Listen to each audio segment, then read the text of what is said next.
జీ5 ఉండగా మీ favourite TV shows ని మీరు అస్సలు మిస్ అవ్వలేరు. Complete free. అయితే దేవాంష్కి రాజ్యలక్ష్మికి పెళ్లి, వైదేహికి చావన్నమాట. ఇంతకన్నా కావాల్సింది ఇంకేముంది? వైదేహి అడ్డు తొలగిపోతుంది.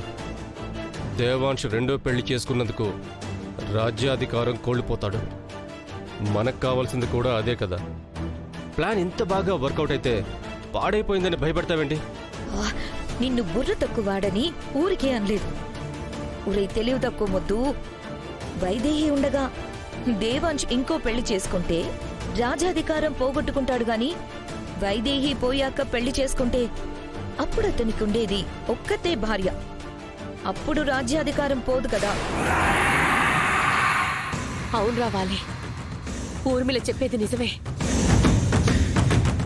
వైదేహి ప్రాణాలు పోవడం వల్ల మనకొచ్చే ఉపయోగం ఏమీ లేదు. తప్పు చేశావురా. తాళి కడతానని రాజలక్ష్మితో చెప్పి తప్పు చేసావు. ఏంటత్తయ్యా, వాలి రాజ్యలక్ష్మికి తాళి కడతానన్నాడా? నేను కాదు, దేవాంశ్. దేవాంశ్ గొంతుతో నేనే రాజ్యలక్ష్మికి తాళి కడతా అని ఫోన్లో చెప్పా.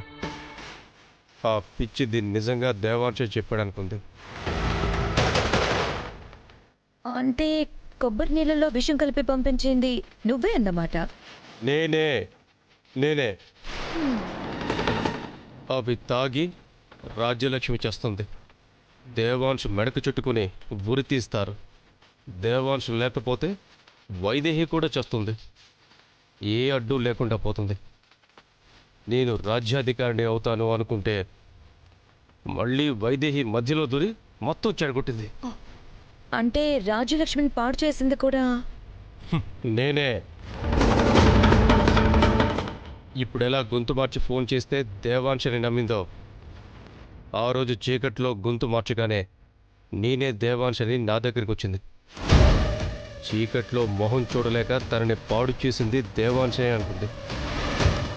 తర్వాత నేనే పంపించిన మొత్తమందు కలిపిన కొబ్బరి నీళ్లు తాగి మతి లేకుండా పడున్న దేవాంశని రాజ్యలక్ష్మి పక్కన పడుకోబెట్టాను. అది ఊరి వాళ్ళందరూ చూసి దేవాంశే పాడు చేశాడని నమ్మేశారు. అవునా? మరి ఆ రోజు నువ్వేనా అని అడిగితే నీకేం తెలీదు, నేను ప్లాన్ చేశానా అని తిరిగి నన్నే అడిగావు కదా. ఏ మ్యాటర్ ఎక్కడ లీక్ అవుతుందో, నేను ఎక్కడ దొరికిపోతానో దేవాంశని గురితీశాక చెప్దామనుకుని అప్పుడు నీతో అలా చెప్పా. కానీ చేసింది నేనే. కర్త కర్మ క్రియ అన్నీ నేనే.